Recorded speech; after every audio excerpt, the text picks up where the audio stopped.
Hello, my gentle and of course very modern apes. Got a little goofy video for you today because our pals over at Genesis Apologetics recently released a new video. I know, they're on a roll lately. First the Classroom series, and then this. All of this after like dozens of videos of just them translating their old videos into new languages. Then we hit gold. This video is called The Best Apologetics Strategy. And by apologetics, they don't mean for Christianity, even though that's what they say. They mean for young earth creationism. Deploying my sick moves and then dunking on young earth creationism is something that I like to do a lot on this channel. And it's something that kind of started off as just a fun way to introduce people to scientific topics, but I've actually received a lot of very encouraging emails as of late of people who have kind of cited my videos as their own departure from young earth creationism. Not from their faith, mind you, because this is not an anti-theist channel, but they've cited my videos as helpful tools for leaving young earth creationism and even exploring science as a life path, which I love to hear.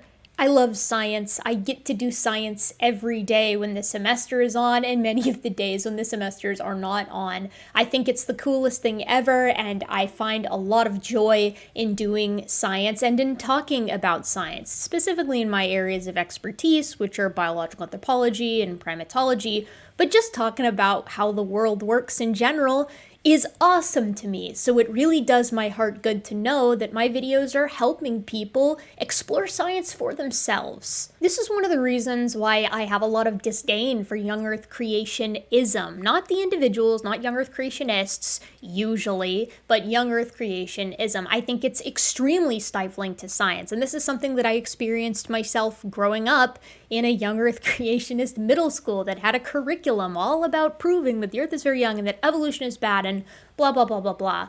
They were very much against exposure to regular old run-of-the-mill science and an exploration of science, and as a result, we went to places like the Creation Museum instead of like natural history museums typically.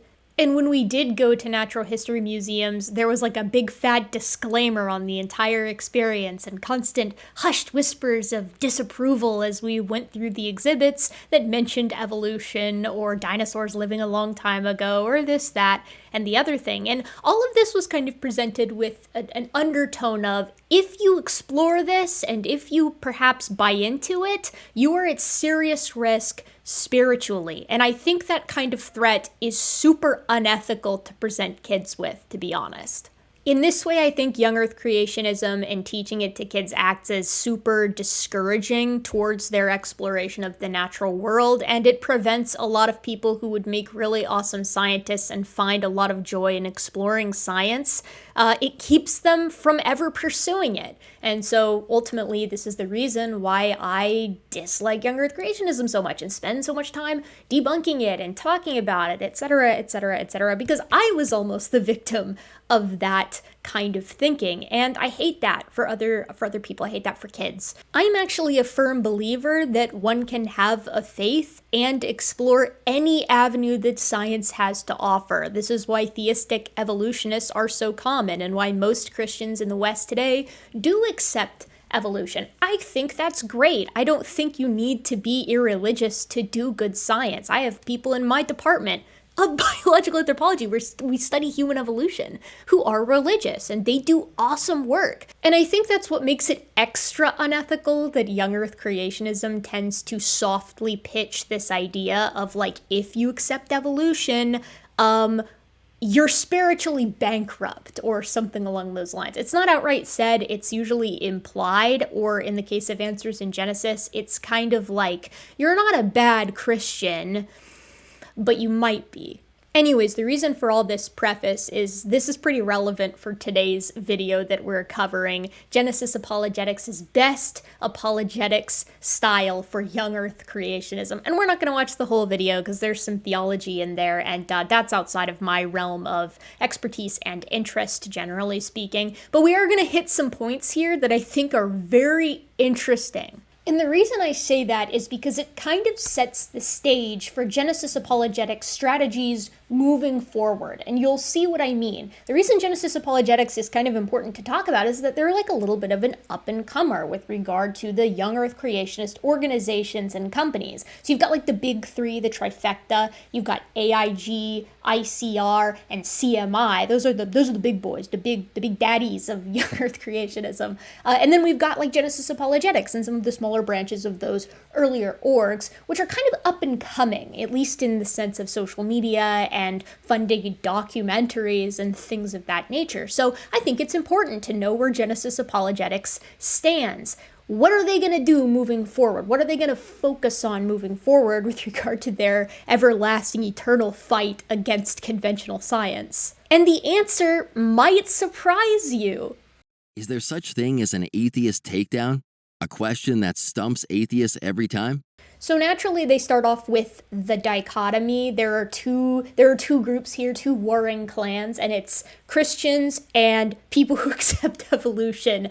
That Venn diagram has no overlap as far as Genesis Apologetics is concerned. But I do think it's funny that we use wrestling imagery here. A bit homoerotic, no? This video is coming from Genesis Apologetics, who argues for young earth creationism. So I suspect that this question that is meant to stop atheists in their track is also meant to be employed against anybody who accepts evolution and the ancient age of the earth. So I'm curious, is there one? I haven't heard it. Well, yes, there actually is, and we'll get to that later. Well, I'm just on the edge of my seat. But first, we need to understand what's happening when these questions are even asked of atheists.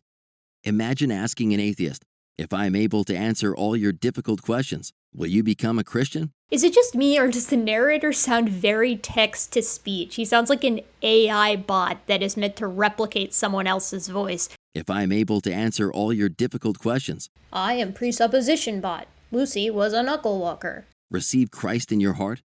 The answer will most likely be no. I mean, I'll speak for myself here. If someone could prove young earth creationism or Christianity in general, I would be down. I would be convinced by the facts. But the problem with a lot of this is, and I feel like they don't really appreciate it, even though it's their own book's thing, is that faith is a big factor at play here. And you can't prove something you have to have faith in. That would kind of defeat the purpose. But also, at this point, I don't think you can prove young earth creationism, because what you would have to do is you would have to show that the data for evolution and the ancient age of the earth is all wrong. All of that data for the past 150 plus years, all of it is incorrect. And also that young earth creationism can provide a model that also explains all of that data. So you'd have to prove evolutionary theory and the ancient age of the earth wrong, and then subsequently support young earth creationism with a new model that explains the data and is copacetic with that idea. I don't think that's going to be doable at this point, you guys. You gotta challenge a lot of stuff. I mean, you would have to have a young earth creationism model that could explain the speed of light and the success that modern oil barons have in using radiometric dating to find oil. They would have to explain the hominin fossil record in the light of young earth creationism and all the mass extinction pulses and the rate at which coral grows and why that's corroborated by dendrochronology. Why does the continental plate movement corroborate radiometric dating and also tree ring data? Like, you would have to explain a lot. Proving Christianity is obviously a different story because that can be copacetic with modern conventional science. So if you could do that, yeah, sure, I'd be on board. I think most people would be. But again, I feel like that runs contra to some of the big tenets of the faith, which is faith. And this is especially true for those who are hostile towards Christianity. Again, they mean hostile towards young earth creationism. Me, I'm hostile. This unveils that there's something else going on beyond just the questions. Sometimes answering continuous streams of questions from unbelievers is like trying to put out a fire by throwing water on smoke. I love this. They're like, listen, we know that they have a lot of really good challenges that you guys can't answer as laymen, and we also can't answer as professionals. So instead of worrying about all the details that prove us wrong, how about we just turn the tables on them and ask them a question? It will never work. To put out a fire, you need to get to the source, the fuel for the fire. You see, Without a change of heart, little progress will be made converting atheists by winning arguments, even if your answers are slam dunks. I would love to hear exactly one slam dunk young earth creationist argument. I've been doing this for a hot minute, and I have never once heard one. But I think this is actually a pretty clever way of inoculating the remaining flock. They're basically saying, look, if they ask you a lot of really tough questions, just ignore those and ask them a question. And if they don't answer it in a way that makes it seem like they're open to your ideas at this juncture, it's not really worth it. So just walk away from the conversation. Don't worry about looking into any of those questions or pursuing further dialogue. Cut your losses. So the narrator talks about why they're called to apologetics, why witness to people at all. And he cites some verses in the New Testament, specifically verses that the narrator then uses to argue that the most important thing to be an apologist about, like the most important concept to kind of evangelize to people, is actually young earth creationism and the flood, right? So like the 6,000-year-old earth in particular, creation, the creation event, and then Noah's Ark. Those are the two most important things. And he's like, the reason is because this is the thing people scoff at more than anything these days. You think of two topics that are more scorned or deliberately forgotten and denied these days than creation and the biblical flood? So yes, creationism in its young earth form, the belief that God created the earth more or less in its present condition 6,000 years ago, and the idea of a global flood for which there is no geologic support for, get dogged on pretty hard these days. I would say rightly so. But can you guys perhaps think of a concept in Christianity that might be a little bit more important, a bit more pressing than those two topics? Perhaps maybe the core idea behind it, that Jesus Christ is like the Son of God and died for the sins of humanity? Don't you think maybe that's the more important concept in Christianity? With Christ in the name? Even when I was a young earth creationist, as like a little middle school tyke, we understood that creationism and like the global flood are important, but they're not the most important thing. They're not the thing that people are called to literally spread the good news about. Our culture today parades scoffer after scoffer that go after these two things specifically. Hey, I just saw Aaron. I think he would be tickled to know that he's in this video. In fact, graduation requirements for college students today include completing several classes that emphasize denying these two very things. I literally teach lab for one of those subjects at the university level in a conservative southern state, and we do not emphasize anything in young earth creationism. We don't even talk about it. We don't talk about creationism or the flood. We talk about biological anthropology, so human evolution. So we teach the topic to the students. If they accept it or don't, that's on them. But I do think this is really funny because the narrator is like, they're teaching kids science and topics that deny young earth creationism, like astronomy and biology and physics and anthropology and world history. And he's just listing all the subjects because, yeah, you're right. All of the subjects, period, all of them deny young earth creationism, in that the evidence in every field precludes young earth creationism. Creating waves of students, including Christians, who deny both a special creation and worldwide flood. Could it be that Peter spoke these warnings for our very generation today? Right, so see, the video started off as being Christians versus atheists, and now it's already devolved, maybe by a slip of the tongue or maybe on purpose, into young earth creationists versus everybody else. The narrator talks more about Peter and Paul and tries to draw some tenuous lines from sermons that they've given to like young earth creationism, and I don't think it's very compelling even from a theological standpoint. And then he says this. Just imagine if Jesus returned today, filled a theater with skeptics, and played a movie rewinding Earth history back through the flood and into the days of creation. After awakening to the reality of these two events, would these skeptics still be so obsessed about many of their esoteric and philosophical questions? I love this argument. What if the God of the universe came down and showed you literally that I was correct by taking you back in time? Then would you believe me? Unironically, that's the exact same argument in this children's manga created by a young Earth creationist, Tim Shaffey, my nemesis, where they prove young Earth creationism in the book by taking a time machine back in time and proving young Earth creationism. Because in the story, young Earth creationism is just true, actually. We do not live in a reality where any support for young Earth creationism exists, nor does a time machine, nor does a God who has the time to come down from the heavens and show us a movie about how, I don't know, Ken Ham is right. But the argument here is flawless, right? What if I proved I was right by literally proving that I was right? Then would you believe it? I also think it's really funny that all of the questions that are typically asked of young Earth creationists that are too difficult to answer are written off here as esoteric and philosophical. Mr. Biddle, have you heard of the heat problem? Away from me, witch, with your esoteric questions. So we have good biblical support for making creation and the flood the main thing in apologetics. Hey guys, it's Christianity, not the earth is 6,000 years old and also a global flood happened-ianity. Taking this strategy will save Christians time from chasing their tails with endless questions and get to the root of the issues that keep many away from considering our faith. The flood and a 6,000-year-old earth don't keep people away from considering Christianity. They keep people away from considering young earth creationism, as they should. Now on to the most effective question. Okay, brilliant, sweet, I'm ready to hear it. It's simply this. How did non-living matter become alive?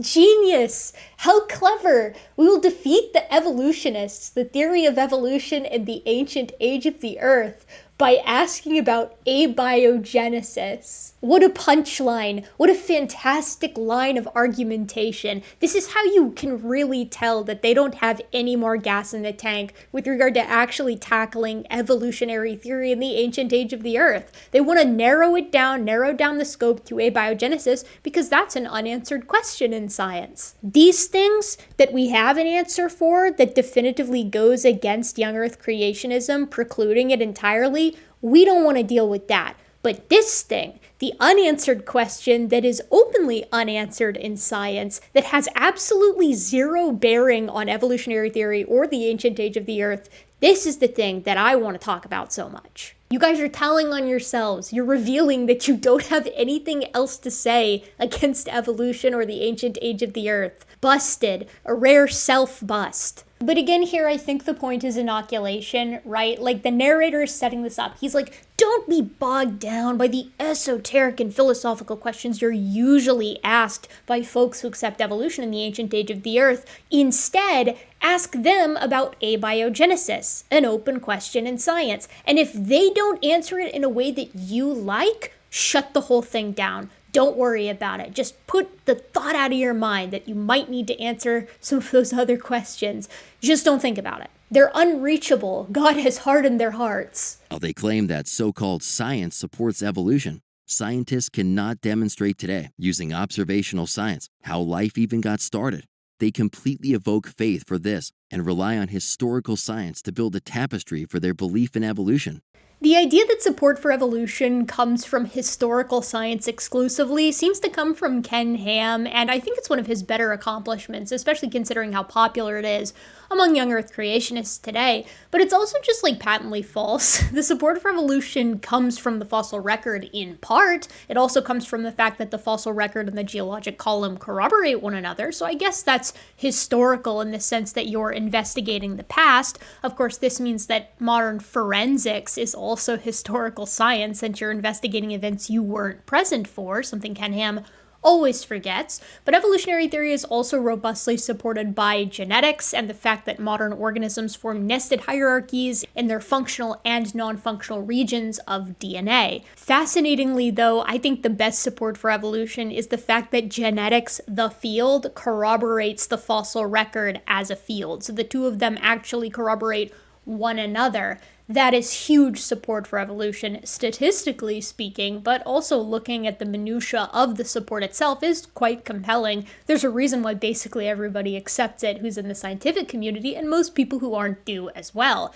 But I think this idea of abiogenesis being necessary as far as proving evolution goes is like super silly. It doesn't even hold logically. If I walk outside my house and see a car crashed into a tree, I don't need to know where the car was manufactured to understand how the car crash happened. The same is true with evolution and abiogenesis. You don't need to know how life got started to know that it evolved and is continuing to evolve. This is evident in the fossil record and in our genetics, as I previously mentioned. That being said, although I'm not super well versed on abiogenesis as a concept, I do know that the field is advancing pretty rapidly. Of course, the second we do make life in a lab, the goalposts are just going to shift again. How did the conditions for life become available? Look how fine-tuned the universe is. And like, okay, sure, whatever.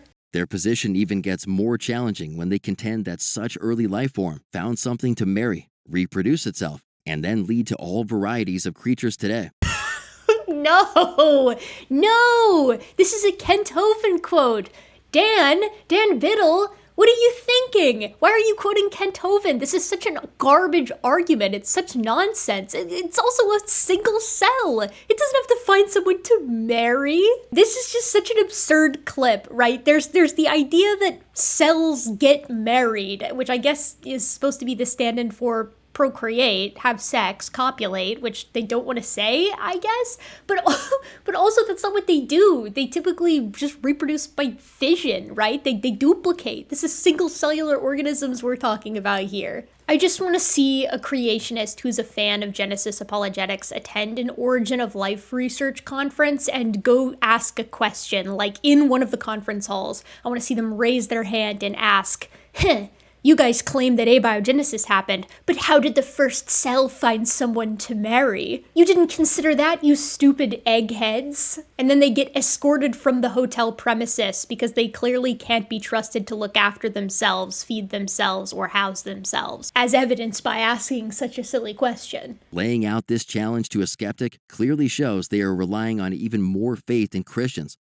We have faith that a personal, intelligent designer started life on Earth according to the Bible's narrative.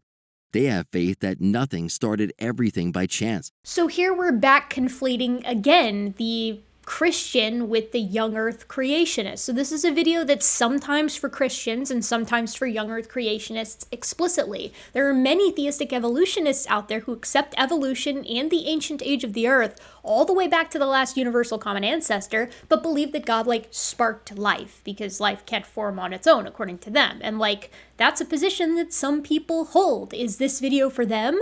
No, because it's a young earth creationist video, right? So I don't know. I think that it's kind of slimy to continually switch back and forth between who you're talking to. And then also we've done another Kent Hovind here, and we've moved from abiogenesis to the beginning of the universe, which is another completely separate topic. I include this next bit because I just think it's really funny. Even so clearly that the Smithsonian displays a golden four-footed rat-like creature as our earliest mammal ancestor, placed on an altar within a shrine of sorts. Man, this video is just kind of wild, right? This section is so weird to me. The narrator is when you think about it, sometimes displays in museums are kind of like a religion, kind of like a shrine, kind of like an evil pagan cabal when you think about it. I mean, that's kind of the line that I'm seeing here, the through line, which is really silly, right? Yeah, there is a gold Morganucodon at the Smithsonian. Okay, he's cracked the code, you guys. All my evolutionist friends and me, we get together and we take an annual pilgrimage to the golden Morganucodon where we lie prostrate and then make sacrifices to it as our god. It's just funny. I think it's kind of goofy and silly as something to put in your best apologetics argument video. But I actually have an anecdote about this little golden Morganucodon. Remember earlier I said that when we did attend natural history museums, when we did take trips to the natural history museums, at my young earth creationist middle school, there were these hushed whispers of disapproval at some of the exhibits. We went to the Natural History Museum, the one at the Smithsonian, the Natural History Museum located in like the Smithsonian complex. And I loved it. I thought it was awesome. It was super cool. Even as a young Earth creationist at the time, I thought it was the coolest thing ever. And I specifically remember approaching this golden Morganucodon and hearing my very angry teacher quip about how stupid it is to believe that we came from a rat. And then she was also very irritated at the animation that they had in the cetacean evolution section, where it showed like Indohyus going, through Ambulocetus and Pachycetus, through Dorudon and Basilosaurus until we get modern cetaceans, modern whales. She also hated that. And she was like, why are we spending all this money on an animation for something that isn't even true? And they wouldn't even let us go to the human evolution section. She knew what I was capable of becoming, what I would transform into. Moving on to the flood, we find yet another biblically historical event that is plain as day. The evidence for the flood is quite obvious. Just consider this 3-country and 14-state region in the middle of America that is filled with dead dinosaurs mixed with marine life buried under hundreds of feet of mud. That entire section he just highlighted was the location of the Western Interior Seaway during the time of the dinosaurs, during the Mesozoic. So yeah, it's not surprising that you're finding fossils there that appeared to have been laid down in water, right? This was a seaway. It's not that shocking to me anyways. The weird thing is why don't you find those conditions literally everywhere on Earth if a global flood occurred and is responsible for the entire fossil record? Curious that, and more importantly, where we do find other dinosaur graveyards, we find specific types of desiccation. So we find bones that are clearly buried in water, but they weren't completely buried by like mudslides and local inundations and things like that. So they actually have scavenge marks at the tops of bones that weren't actually covered by mud. How are you going to get that in a global flood? Did the flood come in layers? Did it come in stages? First there's a global flood and then it comes back and then it washes back again. But also the global flood is prevented by the heat problem, a concept that I have made several videos on. Basically, if you try to take the processes of the geologic column found within the geologic column for the past 4.5 billion years, or even just the past 500 million years, you end up with too much heat, considering they suggest that the flood made the entire geologic column and that happened during a year, and that heat is enough heat to vaporize the granite crust of the Earth several times over. Sorry, several dozen times over. That's what I meant to say. We completed a research project with hundreds of subjects that reveal the 4 primary reasons why people believe in evolution. These are human evolution. Woo! Yeah, baby! That's us! Darwin's theory proper, fossils and transitions, and science as an authority.